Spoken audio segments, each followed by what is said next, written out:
Yes, sir. Good morning, Sir Ted, at good morning po sa ating mga viewers. Salamat sa Listener. panahon. Cha, go ahead, please. Go ahead. Mayor Benji, good morning. Thank you for being on the show and Happy New Year po. Sir, ito nga kahapon sa kapihan sa Good morning, Senado. DJ Chacha. Good morning din po. Salamat po sa pagpayag sa panayam. Sir, kahapon doon sa kapihan sa Senado, binabanggit po ni Senator Ping yung tungkol daw sa pagsadya nitong si dating DPWH Secretary Manny Bonoan na mag-submit ng maling coordinates na may kinalaman po sa mga flood control projects. Dati po kayong special advisor ng ICI. Ito po ba'y narinig nyo na? At ano pong reaksyon nyo dito? Oo, maraming insidente na mali-mali. Nakita namin na mali-mali yung mga coordinates. Pero nga napupunta dyan sa mga palayan. Pero bakit malayo sa tubigan? Kaya nakapagtataka. Bakit ganun ang nangyayari? Meron naman tayong mga iba't ibang mga devices at para sigurado tayo na matama yung geographical coordinates. Okay. Pero kaya may deception Maralaman mo talaga may deceptions Kaya isa rin yan na dapat imbestigahan. Sir, sabi nyo nga po, oo, may deception na nangyari, dapat imbestigahan. Kailan nyo pa po nalaman ito na nag-submit si Sec Manny ng mga mali-maling coordinates? And hindi ko alam na si Secretary Manny ang Secretary Bunuan na nagbigay. Pero doon sa mga nakita namin na mga data na sinubmit sa amin, kasi kompleto yun Pakikita mo yung project, yung title ng project, tapos yung location, tapos yung geographical coordinate, maraming mali-mali Hindi ko alam kung talagang sinasadya nila yun, Pero imposibleng hindi nila sinasadya. Kaya isa rin yan. At alam mo naman na si Secretary Bunuan, kung anong binigay sa kanya, yun ang gagamitin niya, yun ang ibibigay niya without verifying. Kasi alam mo, nung tinatanong ko siya, nung ICI, sabi ko nga sa kanya, billions were lost and you're telling us that you know nothing about it. Sabi niya, marami kasi akong inaasikaso din at nandiyan naman yung mga USEC at ASEC para i-supervise siya. Sabi ko rin sa kanya, have you conducted an investigation? Tagal niya sumagot. Sabi niya, yes. Did you ever file a case? Wala naman siyang pinile na case. Inamin niya.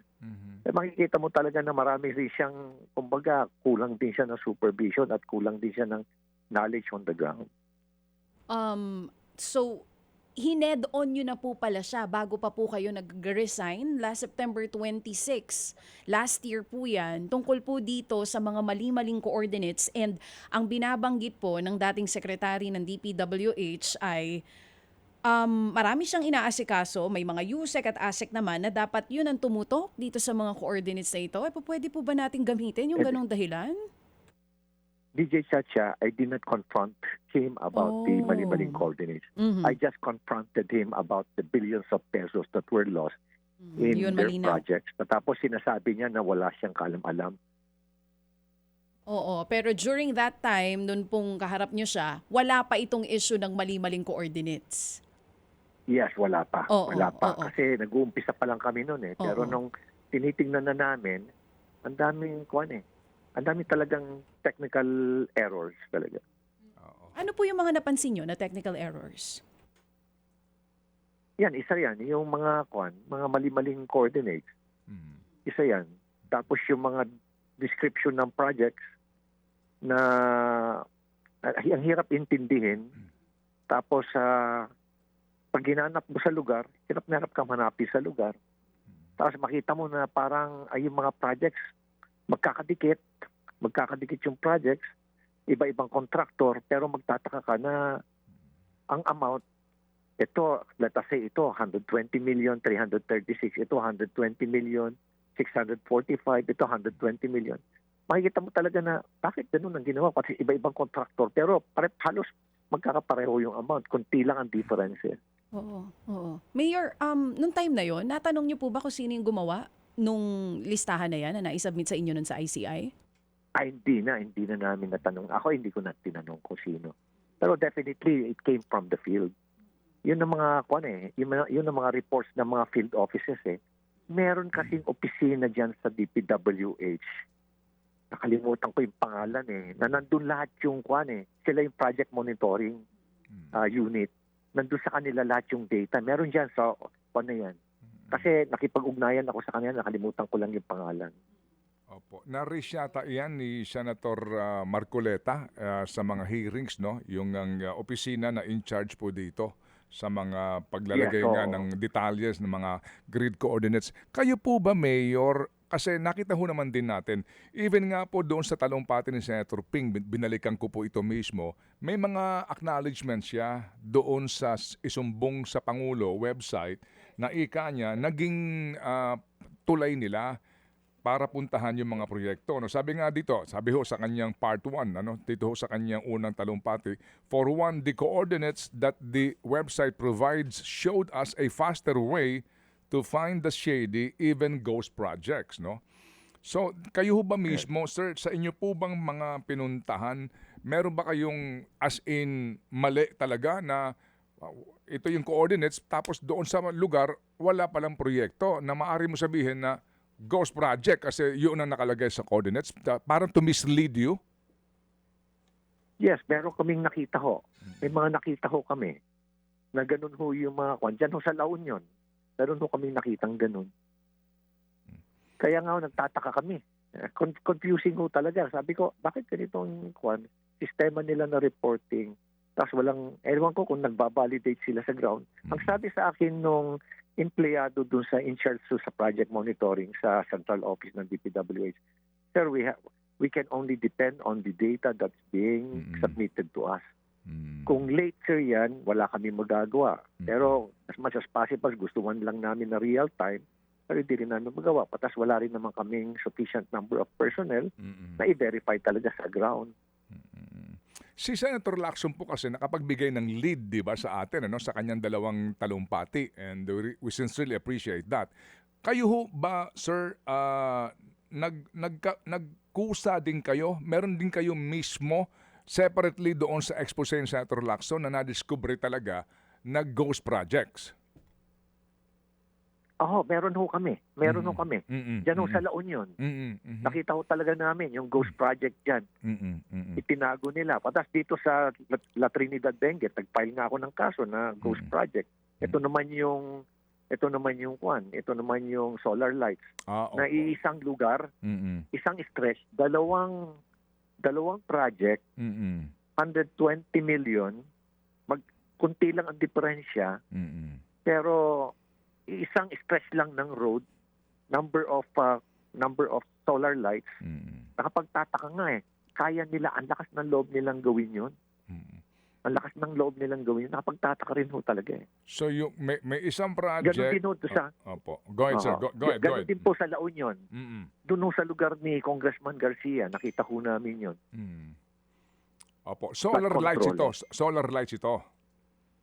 Sa Benguet ho, solar lights. Okay. Doon naman ho sa La Union ho, flood control. Okay, flood control. Sige, kasi po separate nga itong solar lights na doon kanin sa Benguet. Kumbaga, may isang proyekto, nag-double sila ng appropriations, di ba? Kumubra doon sa ghost, tapos kumubra pa sa overprice. Ganun po nangyari. Ano po? Opo. Okay. Ganun ho yan. Opo. Sige, dito po sa ghost projects po, so kayo po mismo, nung na-discover nyo po ito sa kaninyo, halimbawa dyan sa La Union, sakto ba yung grid coordinates na ibinigay ng isumbong sa Pangulo o ng DPWH o na-discover nyo ito separately? Separate ho namin na-discover yan. In fact ho, kasama ko si Kwan Isinama ko si Secretary Vince dyan Pagpunta nga namin doon, sabi namin, nasaan na rito yung project? Nasaan na? So, nagtataka kami, mabuti na lang. May napansin ako nag-uusap ng mga residente doon. Hinatak ko yung isa, pinakay ko sa sasakyan. Binanggit niya sa akin, sir, dati rito sir, nandyan yan, pero tinakpan na sir nila. Nilagyan nila sir na sheet pile, pero parang nakalata yata siya magkakaroon investigasyon. Tinakpan nila, katapos umagos na yung tubig, hindi na ho makita. Kasi mali-mali nga ho yung, kulang-kulang ho yung sheet pile na nilagay. Opo. Sir, yung pong sinasabi na isa sa pwedeng motibo is that para ho magmali-mali and then gagawa ng report hango sa maling informasyon, incredible na yung report. Para bagang, alam niyo ho yun, yung sirain yung kredibilidad ng mga reports. Tingin ho ba ninyo mayroon pong ganong angulo na posibleng kung sino man po may gawa nito? That is exactly siguro yung motive ho nun. Mhm. Karoon ho ng deception, Mhm. tapos para gawin nilang, palabasin nila na tapos na yung project. Mhm. Isa rin ho yan sa mga tinanong ko kay Kwan Mhm. kay Bryce Hernandez Sabi ko sa kanya, bakit napakalakas ng loob ninyo? Tapos tinanong ko sa kanya, ikaw Bryce, ilan na ba ang improperly documented at undocumented na mga projects ninyo diyan sa Kwan since 2019? Sabi niya, sir, ang nabibilang ko na sir, 9,000. Mhm. Projects, ha? Sabi ko, 9,000? Sa inyo pa lang, sa distrito niyo pa lang sa Bulacan? Yan sa Bulacan kasi 3 engineering districts Mhm. Sabi niya, oh sir, bakit napakalakas ng loob niyo? Hindi ba kayo nakukuha? Sabi niya sa akin, sir, everybody is happy sa opisina po namin Pati po COA, meron din po. Sabi niya, nasa 0.7 to 1%. Ito po yung informal na pag-uusap namin. Mhm. Sabi ko, ha? Sabi ko, so, paano yung ginagawa? Sir, lahat po nabibigyan. Basta may kita po kami, lahat po nabibigyan. Yung dati pong nakabisikleta, nagka-motor na. Yung dating nagka-motor, nagkaroon na po ng kotse. At yung mga dating may kotse na, nagkaroon ng sports car at luxury cars. Sir, yan hong usapan ninyo, hindi under oath, hindi sa ICI proceedings. Hindi Hindi ho. Iba ho yun sa fund. Mhm. At kami lang ho, nag-uusap kami. Opo. Pero nandun ba kayo nung sumalang siya sa ICI proceedings mismo and then ginawa ito, siya ba sinailalim sa under oath? Nung nasa kwan ho ako, I believe ho, nasa kwan ho yata ako Nung under investigation ho siya, nung interview niya, nasa field po ako Alam ko na umalis po ako sa field Oo. Yung bang pag-uusap niyo yung panahon na siya nagsauli ng kotse? Oo, yun po yun. Opo. Sinoli po niya yung mga kotse. Pero meron pa ho siyang hindi sinusoling kotse. Yung yellow, yung mahal na klase, Mhm. Ferrari. Hindi pa ho niya sinusoli yun Hanggang ngayon, as far as you know. Opo. Meron ho yan. Inamin ho niya sa akin yan. Sir, nung kayo po'y miyembro pa ho ng ICI, meron bang pagkakataon na you were present during the hearing nito? At sino ho ang nakasalang doon? At meron kaya pong official records yung mga hearings na iyan? Kasi wala ho namang live streaming na napapanood ng tao Definitely ho, meron kasi may mga recording equipment po doon Meron pong recording equipment. Opo, pero that time po, si Bonoan nung sumalang doon, wala ho kayo doon o nandun po kayo? Nandun po ako, pero hindi po namin nabanggit yung issue na yan ng Kwan. Issue ho yan ng geographical coordinates. Opo. Kasi nga po hindi natin napanood dito. Ano ho lamang ang natanong ng mga ICI commissioners doon? Kayo ba nakapagtatanong bilang consultant? Nakapagtanong, opo. Kwan po ako, kasama ho ako sa mga nagtatanong, 4 po kami lahat. Opo, oo. At nakafocus po yun doon sa Kwan sa role niya, ano yung ginawa niya, paano nagkaroon ng mga anomalies. Yung nga ho yung mga, doon po nakafocus yung mga tanong na yun. At ano yung mga ginawa niya. At nabigyan din po ako, kaya nga ako kinonfront po siya na billions were lost and you're telling us that you know nothing about it, sabi ko sa kanya. Hindi po nakaharap doon si dating Yusek Cabral, di po ba? Separate po yun.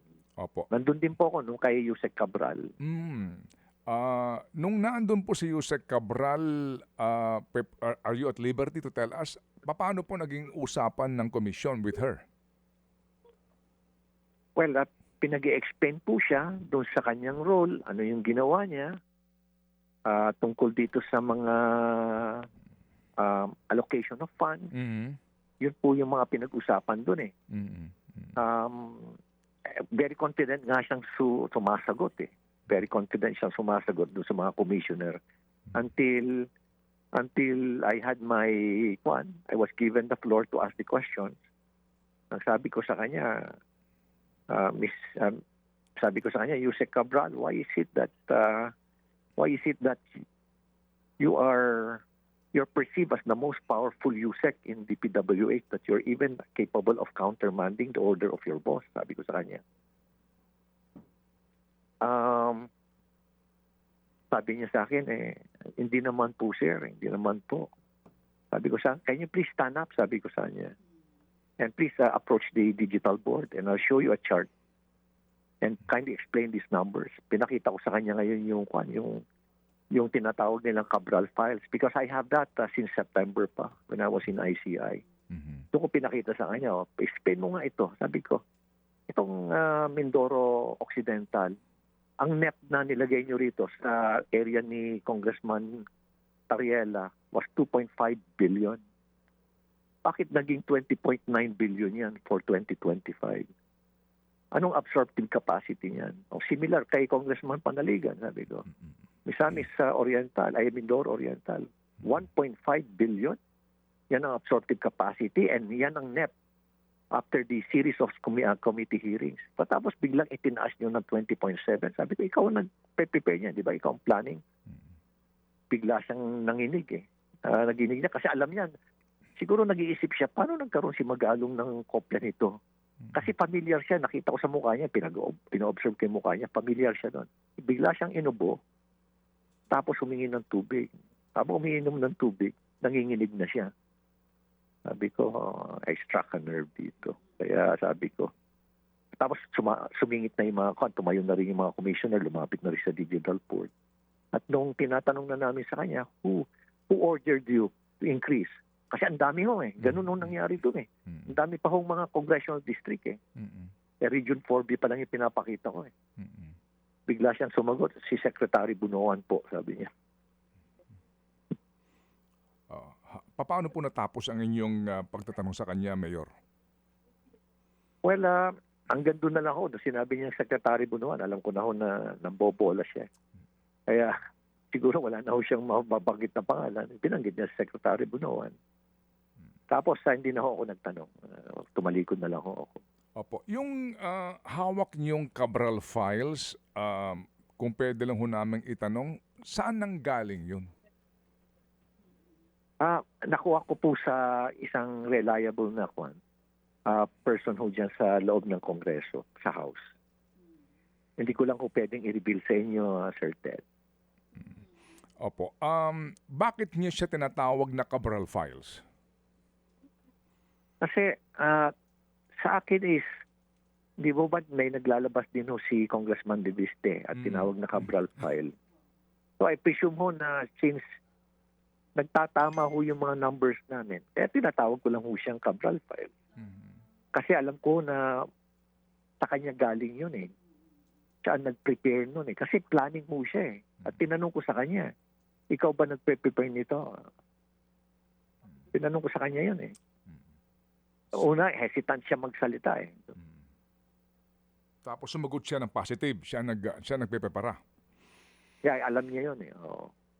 Opo. So ito hong hawak ninyo na files na ito, gaano ito kakapal? Gaano karami ito? At doon po ba may mga linya ng kung magkano yung NEP and then eventually kung magkano na ang naging version sa BICAM and yung sinasabing yung allocables sa bawat distrito at bawat senador kung meron man at cabinet secretary? Well, yung sa akin hindi kasali yung 3 files kasi yun Sa akin, 3 files. Pero tama yung description nyo. Meron mga allocables, outside allocables, ganyan. Yung NEP, tapos yung total GAA, ganun Total budget. Yun po yung laman. Pero wala pong senators, wala po ako yung mga party list, wala rin po yung mga cabinet secretary. Soft copy po ito? Yung first file ko siguro maabot ng mga 17 pages, 18 pages. Tapos meron pa akong ibang files pa yung mga proponent ho dyan, si Saldico. Yan. Tapos yung isa na naman meron na naman. Opo. Soft copy po ito? Ang binigay sa akin is soft copy at pininisyang ko na mismo ang ICI. Lahat ng mga commissioners, binigyan ko ng kopya. Binigyan ko rin ng kinausap ko rin si Secretary Vince dito, pinakita ko sa kanya, pati siya nagulat. Ah, Tapos sinabit ko na ho yan sa CIDG. Opo. Sige. So, sabi ho ninyo Saldico, si Saldico po party list eh. So, meron pa rin yung party list. Kasi party list siya, di ba? Ako Bicol. Oo, nandun ho yun. Yung mga proponent, siya ang proponent sa mga iba-ibang mga, nakalagay ho dun eh. Proponent, Saldico, nakalagay dun. Opo. Sige, so kung ito po'y hawak na ng CIDG, sino po ang pinagbigyan nyo nito? Nakabalita ho ba kayo kung anong kanilang ginawa na dito? Kasi ngayon, ang sabi ho naman daw, willing ang PNP kung ibibigay yung Cabral files na hawak umano ni Leviste para po sa kanilang forensic examination daw. Authentication, ganun. Well, siguro pinadala ko po kay Major General Robert Morico, yung head po ng CIDG. Hindi ko na po alam, Sir Ted, kung ano po yung succeeding action ho nila doon, subsequent action. Opo, sige po. Opo. Mayor, yun pong ICI ngayon, as we all know, ay isa na lang po ang natirang ang commissioner. Ano po ang inyong maipapayo kung meron man sa kasalukuyan pong ICI na obviously wala silang quorum, pero ang sabi po ng Malacanang ay pwede pa raw po actually mag-refer ng kaso sa ombudsman. Well, ganun naman po talaga ang nangyayari po, Sir Ted. Referral po lahat yun eh. Pero ang importante kasi collegial body. Paano maging collegial body kung iisa na lang ho? No? Maski na ho, siguro i-open ho nila kung sinong gustong mag-apply as commissioner. Patingin ko siguro tatanggi na ho yung iba because of what happened na biglang nag-resign yung mga commissioner. Kasama na rin po ako doon. Not as commissioner but special advisor investigator. Siyempre wala na ho. Kasi nung umpisa pa lang ho yan, nung naghahanap po sila ng chairman, hirap na ho na maghanap ng chairman. Lalo pa ho ngayon. Ano ho ang inyong pagtansya sa kasalukuyang kredibilidad ng ICI? Well, in terms of the efficiency, competence ho ng mga commissioner, talagang dedicated ho sila. No? Kasi nagkakaroon ho kami ng meetings makikita ko talaga yan na talagang dedicated ho talaga Nandun ho talaga yung kanilang enthusiasm. Pero nung na-realize ho namin na wala pala kaming power, wala kaming authority, wala kaming contempt powers, walang subpoena powers. Wala ho, limited, nakatali ho yung kamay sa likod. Kaya nga ang pinaigting ko ho yung investigation. Yung investigation, kailangan pinahinto naman po akong mag-imbestiga. Tsaka wala rin kayong pondo. No? Walang pondo. Walang pondo talaga nun. Wala akong sweldo yung mga tao. Talagang para sa bayan, for la patria ho talaga. Opo. Sige. So, Mayor, kamusta sa Benguet? May mga movement ba dyan? May mga pagtatangka ba? Nasunog daw ho ang Cordillera DPWH pero maiksi lang po yung haba ng sunog. May mga pagtatangka ba na mag-conceal, magtakip ng mga anomalya sa proyekto ng DPWH? Sir Ted, sa ngayon hindi po ako makapagsalita tungkol diyan kasi hinihintay ko pa ho yung resulta ho ng investigasyon ng Bureau of Fire. Pero for the meantime, nag-usap na ho kami ni Secretary Vince habang ongoing yung fire. Pinasecure ko na ho kanina ay kagabi. Sa kagabi pa lang ho, ay kahapon pa lang.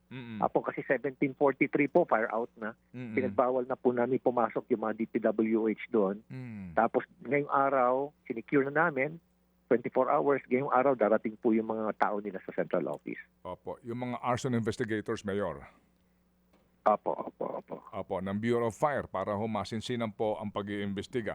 Sige po, so aantabay kami. Kagabi pa po yun. Ay, kagabi pa po yun. Opo. Oo, so maghihintay po tayo sa magiging official report po nila. Mayor, kung maalala po ninyo, bagong-bago kayo Mayor sa Baguio, napag-usapan natin ang kahalagahan ng Cannon Road sa inyong turismo at saka sa ating mga motorista, di ba? I prefer to pass by there kasi nga shortcut ako.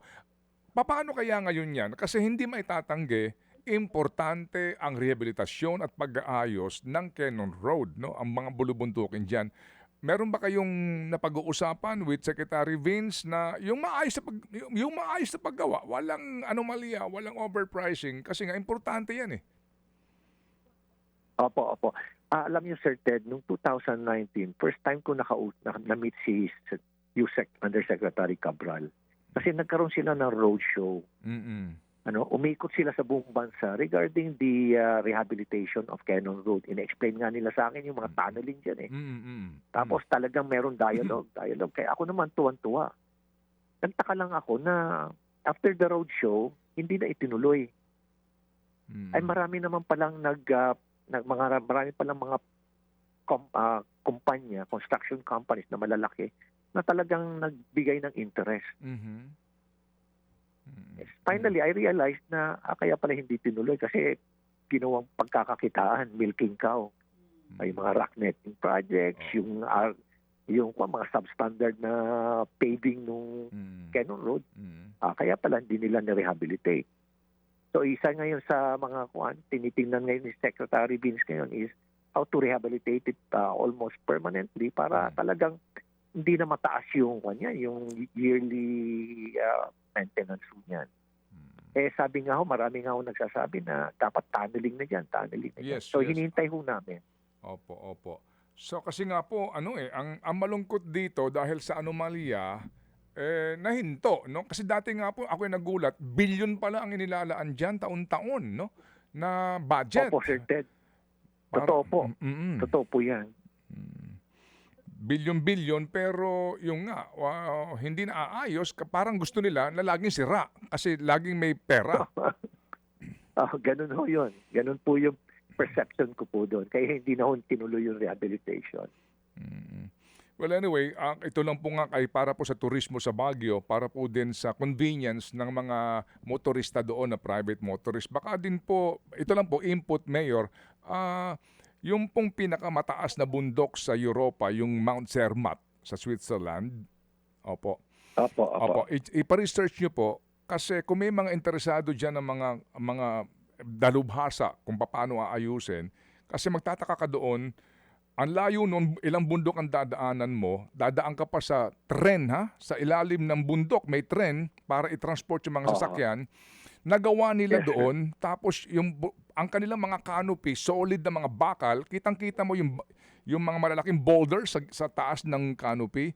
Nagawa nila ng paraan, ano daw doon sabi sa akin nung chuper, constant daw doon yung rock falls, pero yung nga ang ginawa, ang tibay ng kanila pong canopy at puro nga sila sa ilalim ng daan, kaya isa po ito sa pinupuntahan ng napakaraming turista kasi nga easily accessible, kahit na may kotse ka, pwede kang pumunta doon at himala na makakadaan ka sa mga bundok. Yan po yun, Mayor, Mount Zermatt sa Switzerland. Good idea po. Probably something that I will discuss with We'll discuss with Secretary Vince. Meron din po ako nalaman na ang sitwasyon pala parang Baguio din, pero bakit nakakaakyat yung train? I think that is something that is found in Austria yata ba yun? Yung binabanggit din sa akin. Opo, yun. Kaya marami talagang mga similarly situated na pwedeng gawan talaga ng paraan. Opo. Basta maayos lang talaga yung budgeting. Maayos lang po yung paggastos sa pera. Opo, paggamit sa pera. Opo, paggastos ng pera. Okay, sige. May pahabol kang tanong, go ahead please.